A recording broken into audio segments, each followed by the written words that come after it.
मित्रों, नमस्कार। आज बात करेंगे अमिताभ बच्चन और रेखा की।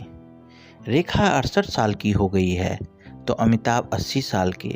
दोनों ने अंतिम बार 1981 में फिल्म सिलसिला में साथ काम किया था, लेकिन 42 बरस बाद भी अमिताभ रेखा की जोड़ी उतनी ही मशहूर है जितनी 1976 से 1981 के बीच थी। अमिताभ रेखा की जोड़ी की लोकप्रियता को आज की युवा पीढ़ी भी अच्छे से महसूस करती है, जिनका तब जन्म भी नहीं हुआ था जब इन दोनों की फिल्में धूम मचाती थी। आज 40 साल की युवा ही नहीं, 20 साल के युवा और 14 साल के किशोर भी जानते हैं कि अमिताभ रेखा के मायने क्या हैं। इन दोनों को पर्दे की एक बेहद शानदार जोड़ी के रूप में तो जाना ही जाता है। दोनों ने कई यादगार और सफल फिल्में साथ की है, लेकिन इनकी जोड़ी रियल लाइफ की अपनी प्रेम कहानी के लिए भी जानी जाती है। एक ऐसी प्रेम कहानी जो चाहे पूरी तरह खुलकर सामने नहीं आई, लेकिन अमिताभ रेखा की यह एक ऐसी प्रेम गाथा है जिसे कभी भुलाया नहीं जा सकेगा। यह प्रेम कहानी 40-45 साल पहले भी सुर्खियों में थी और आज भी। तब भी इसकी चर्चा दबे सुरों में होती थी और आज भी। अपने लंबे खामोश सफ़र के बाद आज भी उसकी गूंज बरकरार है। एक ऐसी अमर प्रेम कहानियों में जहां पहले राज कपूर और नरगिस की प्रेम कहानी थी, वहां उसी कड़ी में फिर अमिताभ रेखा की कहानी आ गई। आज राज कपूर नरगिस इस दुनिया में नहीं है, लेकिन दोनों की प्रेम कहानी आज भी अमर है। ऐसी ही अमिताभ रेखा की प्रेम कहानी को भी वक्त की परतों बरसों तक धुंधला न पाई। यूँ तो अमिताभ रेखा से पहली मुलाकात उनकी जया बहादुरी से शादी से पहले 1972 में हो गई थी। दरअसल तब एक निर्माता GM रोशन और निर्देशक कुंदन कुमार ने अमिताभ रेखा को लेकर एक फिल्म शुरू की थी, अपने पराये। लेकिन कुछ दिन की शूटिंग के बाद ये फिल्म बंद हो गई। बाद में अमिताभ बच्चन की जगह संजय खान को रेखा के साथ लेकर ये फिल्म दुनिया का मेला नाम से बनकर 1974 में प्रदर्शित होकर फ्लॉप हो गई। रेखा और अमिताभ का 1973 में एक बार फिर फिल्म नमक हराम के कारण साथ बना, लेकिन इस फिल्म में रेखा अमिताभ की नहीं राजेश खन्ना की नायिका थी, इसलिए अमिताभ रेखा के बीच कोई खास बातचीत नहीं हो पाई। इस तरह तब तक अमिताभ रेखा ने एक दूसरे के लिए अनजान से बने रहे। अमिताभ बच्चन और रेखा की जिंदगी में बड़ा मोड़ तब आया जब सन 1976 में निर्माता टीटू और निर्देशक दुलाल गुहा ने इन दोनों को अपनी फिल्म दो अनजाने में लिया। यहाँ दिलचस्प ये था कि फिल्म में इनके चरित्रों के नाम भी मूलतः अमित और रेखा ही थे।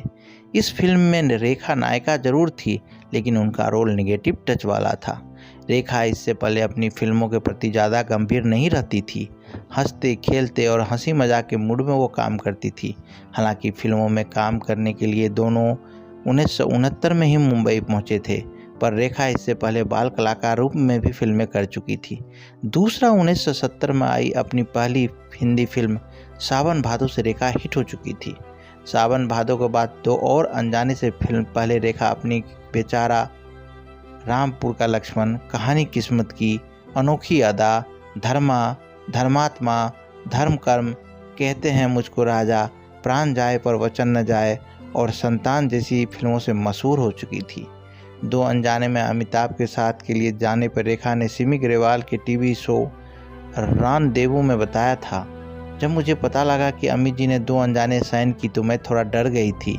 हालांकि कुछ मामलों में मैं उनसे सीनियर थी, लेकिन तब वो अपनी फिल्म दीवार से काफ़ी सफल हो गए थे।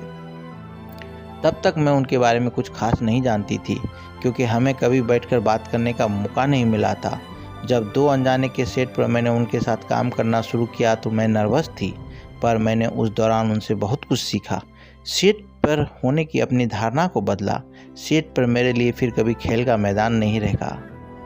रेखा तब अमिताभ से किस तरह प्रभावित होती थी, इस पर उन्होंने कहा था, मैं पहले किसी आम इंसान से कभी प्रभावित नहीं होती, लेकिन अमिताभ मेरे लिए कुछ ऐसे इंसान थे जैसा मैंने पहले कभी देखा ही नहीं था। ये सोचकर हमेशा उलझी रहती थी कि एक इंसान में इतनी सारी खूबियाँ हो सकती है। मुझे लगता है जब कोई आपको अच्छा लगता है तब उसकी हर बात अच्छी लगती है। जब मैं उनसे मिली तो मुझे लगा कि मैं ऐसे किसी इंसान से पहले नहीं मिली। हम दोनों की तुला राशि है, पर कैसे एक इंसान के पास इतनी सारी अच्छाइयाँ हो सकती है। दो अनजाने की शूटिंग में अमिताभ का काम करने का अंदाज देख रेखा एकाएक कैसे बदल गई। इस पे रेखा का कहना था, तब मैं अपने संवाद भूल जाती थी। तब उन्होंने मुझसे कहा, सुनिए, कम से कम अपने डायलॉग्स तो याद कर लीजिए। मैं उन्हें देखती थी कि कैसे वो बहुत ध्यान और सम्मान के साथ निर्देशक की बात सुनते हैं। मैंने ये उनसे सीखा। मुझे लगा यही वो इंसान है जिससे मुझे बहुत कुछ सीखना है, प्रेरणा लेनी है। वो एक लम्हा मेरी लाइफ का टर्निंग पॉइंट रहा। मैं मानती हूँ कि मैं भाग्यशाली रही और बुद्धिमान भी कि मैंने उन्हें प्रेरणा के लिए चुना।